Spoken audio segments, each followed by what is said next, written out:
Bill Bradley. 65 to 68, he was Texas starting quarterback in 66. Darrell decided he was going to make a change and move him to defensive back. He brought in a pretty good guy, James Street, the quarterback, the wishbone. But you know what Bill Bradley did, and this is why we're all here together. Raymond can understand this. It doesn't always go your way. But if you've got character and you've got strength and you've got the will to win and bounce back, look what Bill Bradley did with his life, and particularly college athletics.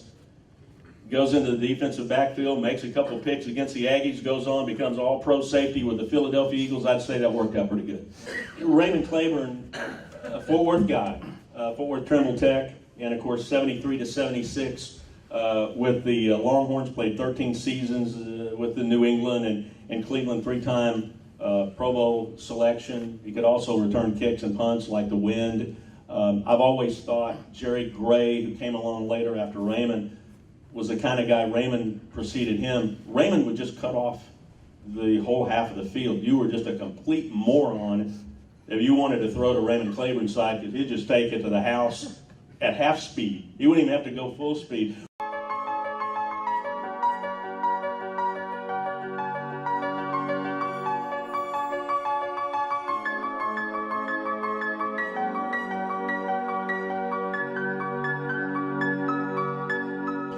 There have been few high school coaches in the state of Texas that have been as accomplished as Bill Smith, who was a coach at Aldine.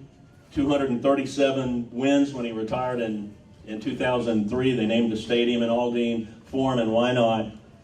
I think, and I've been around as long as dirt, at least, Metroplex dirt up there and Houston dirt down here, and I swear to you, I don't think I have ever seen a better, more powerful, more well-rounded high school football team at the 5A level than what he had at Aldine in 1990.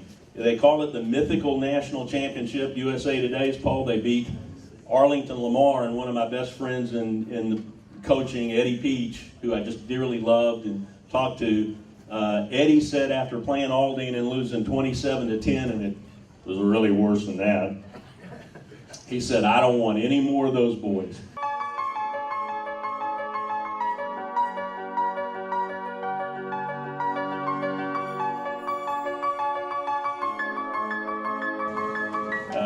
Born in Eastland, between Fort Worth and Abilene.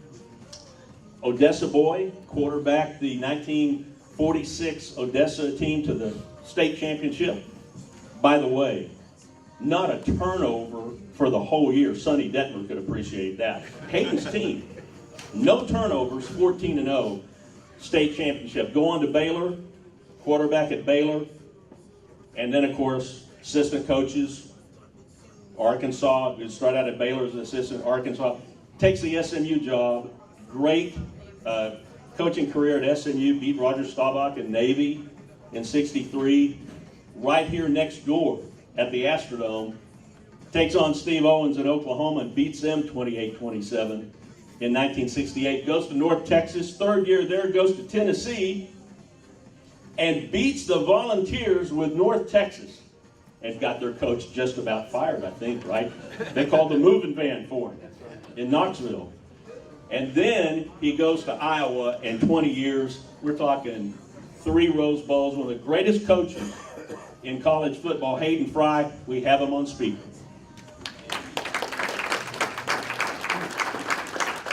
Hayden, how are you doing? You did a great job. Thank you.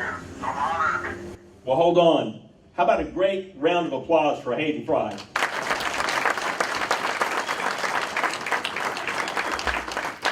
Hayden, tell us real quickly, and we don't want to keep you long, what the state of Texas coaching meant to you growing up in Odessa and being able to coach college football, then going off to Iowa. What did it mean? What did Texas mean to you growing up in the Depression?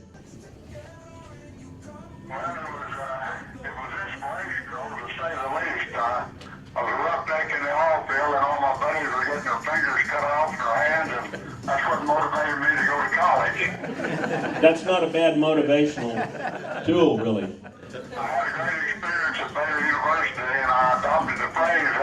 became a coach that if you get beaten out, make sure that the guy that beat you out's an All-American. And I was beaten out by Adrian Burke, who was All-American in football and baseball. And then I thought I had it made, and I got beaten out by a guy named Larry Isabel, who was from Houston, and he was also an All-American in football and baseball. Now I'm going to tell people a quick story, and then we'll let you go, and we'll get to your friend Jerry Levias. But when I was 14, I grew up in Dallas, but I've been living in Kansas, and I came back to Dallas for the '63 SMU Texas game, and I'm 14 years old, and I suggested you run a play with John Roderick on a reverse and throwing a left-handed pass to Tom Hillary against the Longhorns, who won the national championship that year. And the damn play would have worked, but he just dropped the ball about midfield. You told me later that even the best laid plans of coaches sometimes just don't work, and you didn't blame me for that call. You have a great memory. I'm hopeful that Tom Hillary is not listening to this program. Well, I got a great memory, but that play didn't work. If it worked, it'd been a lot better story. Hayden, we wish you the best. The city of Houston wishes you could be here. Your son, Kelly, is here. He's a great representative. Both your sons, Zach and Randy, are very special to the state of Texas, and so are you. Well, you're very nice, and Coach, I'm honored to be inducted along with Coach Royal and Spike Dykes and Ty Detmer, the quarterback we had to intercept when he was the Heisman Trophy winner in the ball game. 13 tie. And then the high school coach, Bill Smith, Thurman Thomas. We've got a great group together, and I'm truly honored. Thank you, Hayden. Best of luck in your battle with prostate cancer.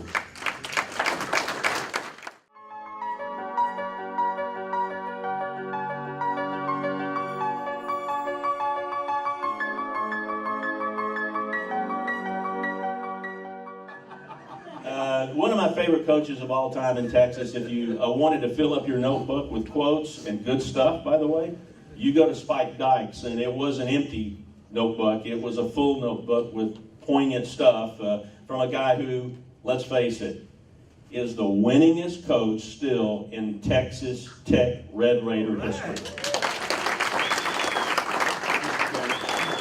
Spike, it's a pleasure having you here, especially right before the Red Raiders take on the Minnesota Gophers. And what you doing now?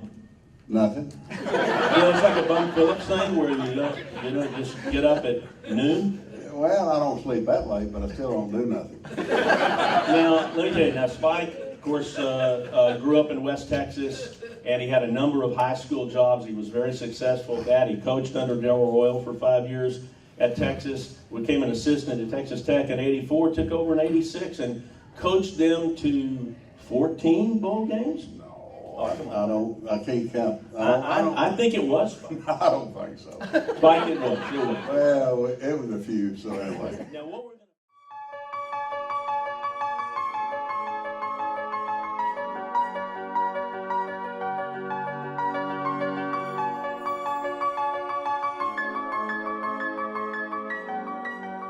Ty Detmer was the Johnny Manziel of 1990. Only, let me tell you something. This guy could, you talk about really throw. His dad was a coach, Sonny. Ty grew up in San Antonio Southwest High School, on to Brigham Young, and then, of course, in the NFL with some teams there. But Heisman Trophy winner in 1990. And Brigham Young's put out some darn good, Gifford Nielsen would tell you, that Brigham Young's put out some darn good quarterbacks. But with all due respect, this was the man, the Heisman Trophy winner in 1990. Ty, welcome back to Houston. Thanks. It's great to be back. I live in Austin now, coaching at a little private high school, so learning a lot from all these great coaches I'm around right now. And What do you run? What kind of offense? we, we're a small private school, so we run whatever the guys can run. So we might run option next year. I don't know, but Will they run a little zone read?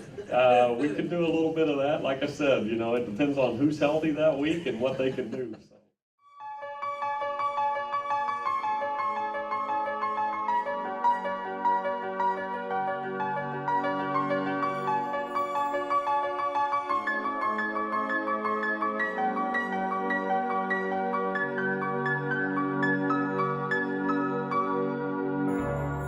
welcome. You are a legend. Oh, thank you.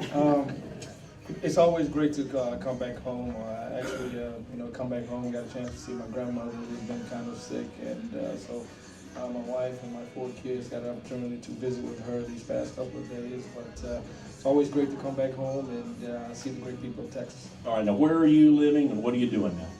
Well, I'm living in Buffalo right now, so I'm kind of feel good when I see the people from Minnesota come by. So they understand my feeling and my pain living in Buffalo. But I live in Buffalo now. I do work for the Buffalo Bills for every home game, and also own an energy company in Buffalo. So been back there for about 5 years now, and things are going well for me. One of the greatest players in pro football history, obviously.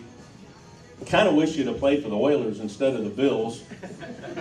Was it ever a possibility? And would it have been? You don't want to tell people in Buffalo this, because they'd get really pissed. But was it ever a possibility? Did you ever think about or hope that you'd be an Oiler? Well, you know what? Come to think of it, at that time the coach was Jerry Granville, and I had a conversation with Jerry Granville at the combine, and he said that if I was there, I think it was number 22 spot, that they were going to be thinking about taking me. But obviously, Bud Adams had different ideas, and they chose Lorenzo White. So, but